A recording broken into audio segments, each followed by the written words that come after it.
నమస్కారం. నా పేరు శ్రీరామ్ శర్మ. ఇవాల్టి నుంచి సీనియర్ సిటిజన్స్‌కి ఎక్కడైనా సరే ట్రైన్‌లో ట్రావెల్ చేయాలి అంటే రైల్వే డిపార్ట్‌మెంటు వాళ్ళకి మళ్ళీ కన్సెషను అంటే డిస్కౌంట్ ఇవ్వబోతోంది టికెట్లలో.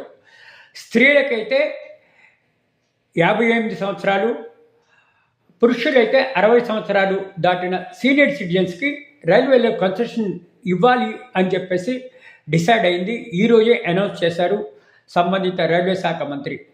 దీన్ని బట్టి మళ్ళీ పునరుద్ధరణ అయింది. గత కొంతకాలంగా ఈ కన్సెషన్ తీసివేయడం జరిగింది సీనియర్ సిటిజన్స్కి రైల్వే టికెట్లలో. మళ్ళీ ఈ రోజు నుంచి స్టార్ట్ చేశారు.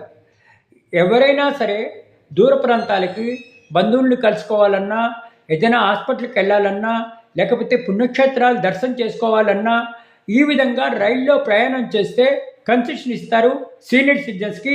స్త్రీలకైతే 58 అంతకంటే ఎక్కువ సంవత్సరాలు, పురుషులకైతే 60 లేదా అంతకంటే ఎక్కువ సంవత్సరాల వరకు ఈ విధంగా రైలు టికెట్లలో కన్సెషన్ ఇస్తాం అని చెప్పేసి ఇవాళ సంబంధిత రైల్వే శాఖ మంత్రి ఈ విధంగా అనౌన్స్ చేయడం జరిగింది. ఇది చాలా అంటే చాలా ఆనందదాయక విషయం సీనియర్ సిటిజన్స్కి. సరే, మనము టెన్షన్తో పడతాము, ఎవరూ ₹1 ఇవ్వట్లేదు.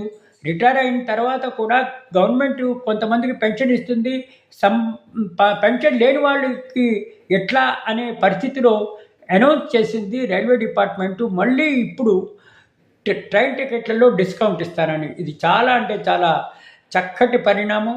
మరి రైల్వే శాఖకి మనము థ్యాంక్స్ చెప్పాలి, ప్రభుత్వానికి, కేంద్ర ప్రభుత్వానికి థ్యాంక్స్ చెప్పాలి. సీనియర్ సిటిజన్స్కి మళ్ళీ రైలు టికెట్లలో కన్సెషన్ ఇవ్వడానికి ఈ రోజు నుంచి స్టార్ట్ చేశారు. కాబట్టి నా రిక్వెస్ట్, సీనియర్ సిటిజన్స్, స్త్రీలు, పురుషులు మీ సంబంధిత ఊర్లకు వెళ్ళాలన్నా, బంధువులను కలవాలన్నా, లేకపోతే ఇంకేదైనా టూర్కి వెళ్ళాలన్నా ఈ రైలు టికెట్లు కన్సెషన్ ఇస్తున్నారు కాబట్టి దీన్ని యూజ్ చేసుకోండి అని నా రిక్వెస్ట్. Thank you.